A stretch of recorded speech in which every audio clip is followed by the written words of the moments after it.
Hello world, how you doing? Alright? Right, let's get on. Chinese holdings of Treasury securities.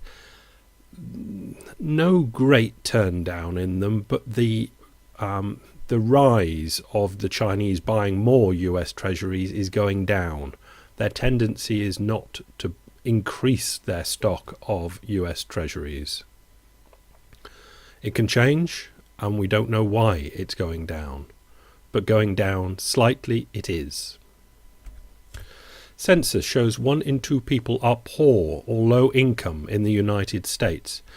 Washington, squeezed by rising living costs, a record number of Americans, nearly 1 in 2, have fallen into poverty or are scraping by on earnings that classify them as low income. No need to read the rest, it kind of repeats itself. But that is quite shocking. I mean, we kind of know it, but the statistics are just going grup, grup, grup, grup, playing Pac-Man up into the American middle class and dragging them down. It's happening. Job-devouring technology is a conundrum for US workers. It is. Often past midnight when James McGinnis finds it most productive to toil at the digital frontier. From his home in rural Russellville, Kentucky, he logs on through his PC to check for work handling customer service or sales calls. In a data center far away, a computer algorithm makes a quick assessment. How good is he at his job? How many calls are coming in from potential customers? How many other self-employed contractors like Mr. McGinnis are hoping to handle them? If he's lucky, the algorithm will look kindly on him and route enough work his way to produce the $10 to $15 an hour he hopes to make. That's him at his computer. He often works past midnight or early on a weekend morning to improve his chances of getting work. You can commit time and not get any calls when there are 10,000 people taking calls on a program, he says. Yet, Mr. McGinnis enthuses about an existence he judges far superior to his previous full-time employment and seems at ease with the digital forces that now rule his life. The main thing is not the money, it's the freedom. This is my business. I'm in control of it, says Mr. McGinnis. Interesting. Is it just humans doing what they always do and making the best of what they've got? Maybe. Maybe not. Maybe that is the future. But surely it can't be the future for vast swathes of the population sitting at home waiting to be routed calls. Meanwhile, Wall Street Journal colleagues reported earlier the SEC is steaming mad about their courtroom scoldings at the hands of Judge Jed Rakoff, and they're taking their case to a higher legal power. I told you that Rakoff had stopped the SEC Citigroup deal where they gave them a little fine and Citi didn't even have to admit they'd done anything wrong, and Rakoff said, no, it's not good enough for me. The SEC are pushing it further. We'll see if America can come up with another judge type with enough what it takes to agree with Rakoff that all this slap on the wrist and no admittance of guilt is just not good enough.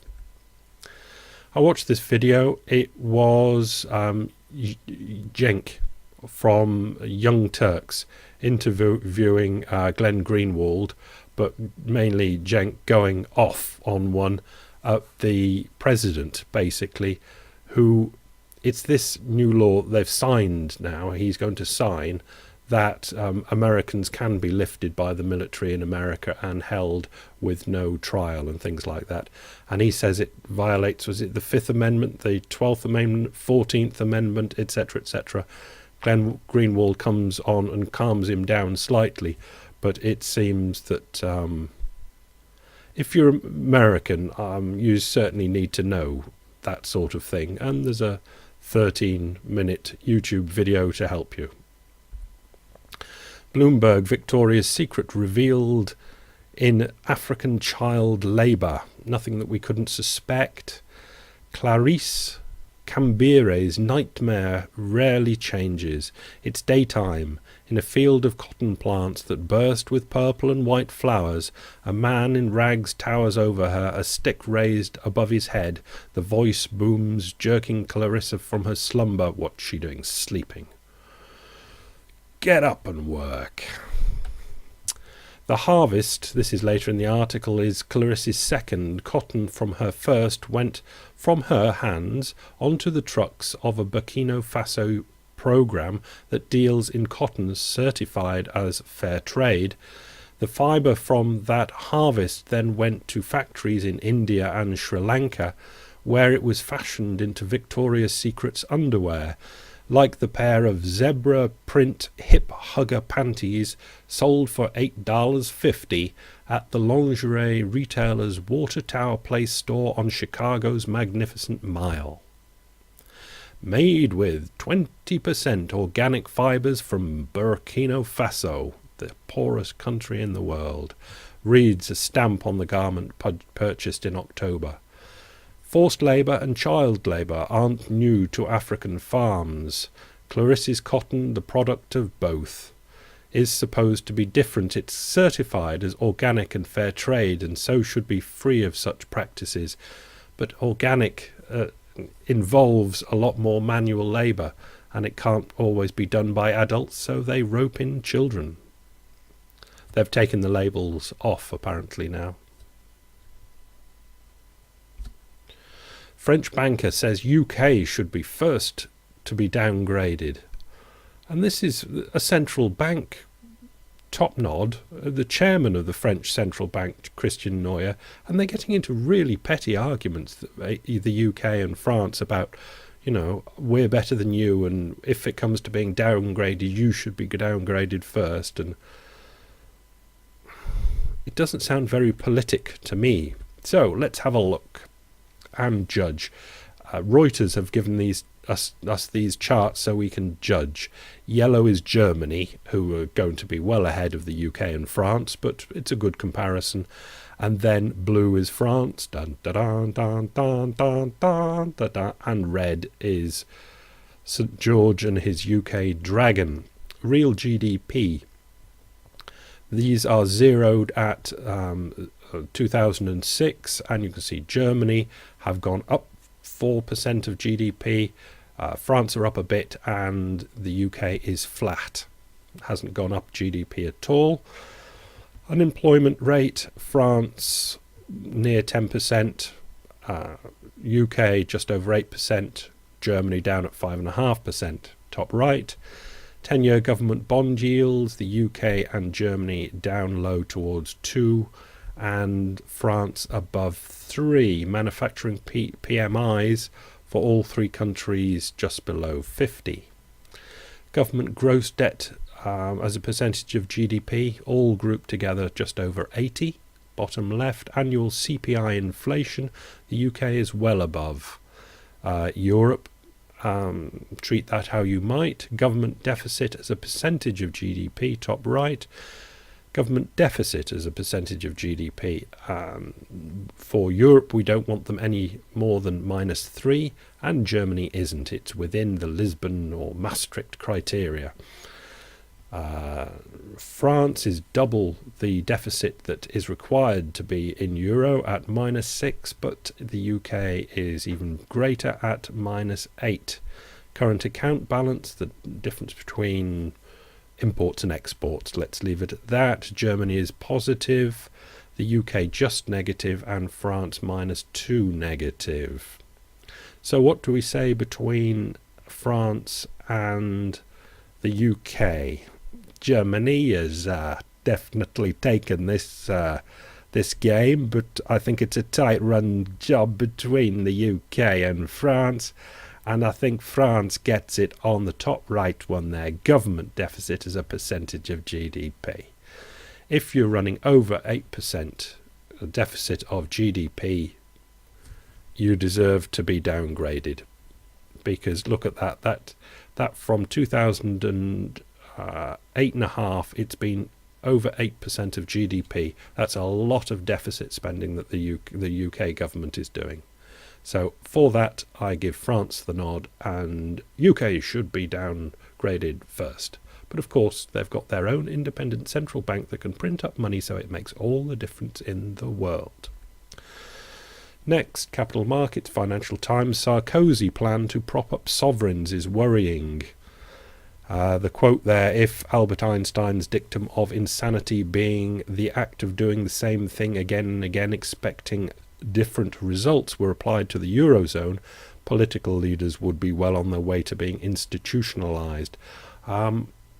I'm not sure that was Einstein, actually, but it doesn't really matter. What are they doing over and over again? They're wanting, through the Corzine-Sarkozy deal, to fill the banks up with what are potentially crap assets, and those are government bonds. My question to you, if you're going to think about this, okay, the government bonds are bought. We went through the process. They crank up the asset side of the bank. That is leverage. It's leverage over the liability side, where we find deposits and bondholders and equity holders, who are the first to be cut if the bank runs into trouble. First it cuts through equity, and then it goes on to the bondholders. The bondholders, we know, with the deal at the last Euro conference, should not be touched. Or was that just for sovereigns? Nobody knows.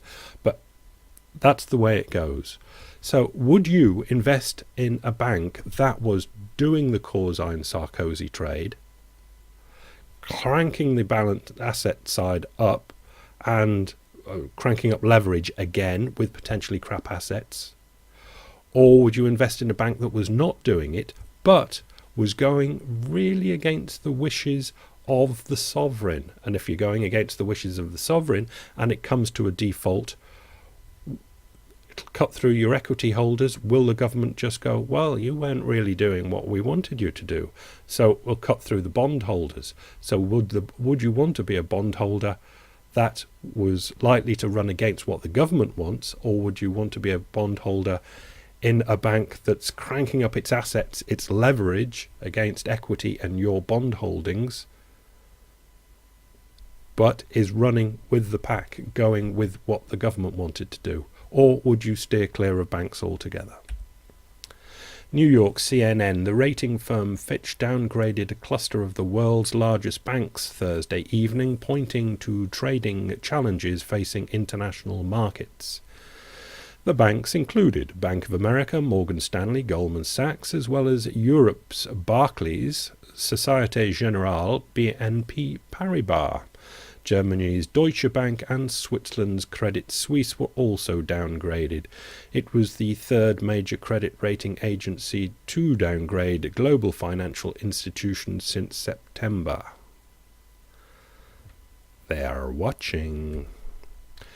FTL fulfills Terminado del Forbearance, and this is about, they've had a little look into the bank's books for properties that have been taken onto the bank's books due to defaults, and the banks are in Spain are holding them very high.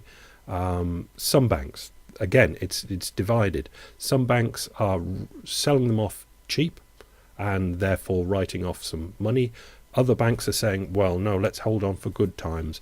But basically, the properties that are on the bank's balance books are average 43% devalued from the prices they took them on the books at. In other words, the property market in Spain is crashing, but the figures put out by the Spanish equivalent of the Realtors Association are just saying, oh, it's only gone down this much, it's only gone down this much, little amounts. But this survey shows that when the banks do sell the properties, they really are a lot lower than they are being announced as by the realtors or held on some banks' books as. In other words, there's an awful lot of pain waiting to come to Spanish banks. Finish with this graphic, and it's the total returns from the major equity markets. Now, it wasn't meant for this purpose, but I'm using it for this purpose, just to show a certain amount of correlation between the world's markets. You can read through them. That's the British market, North American market, Asia Pacific without Japan, world without the UK, and the world with, I'm not sure which one, but the point I'm trying to make with this chart is correlation across the world.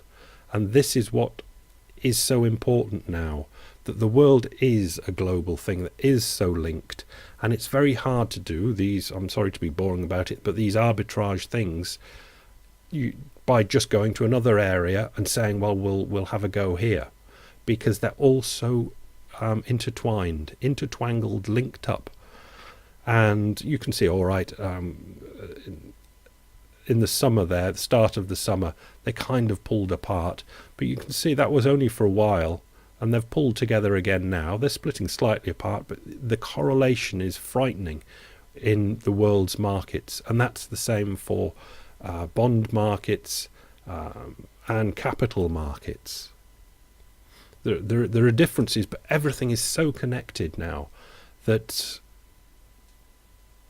it means an awful lot, and it's too late in this presentation to go any more into it.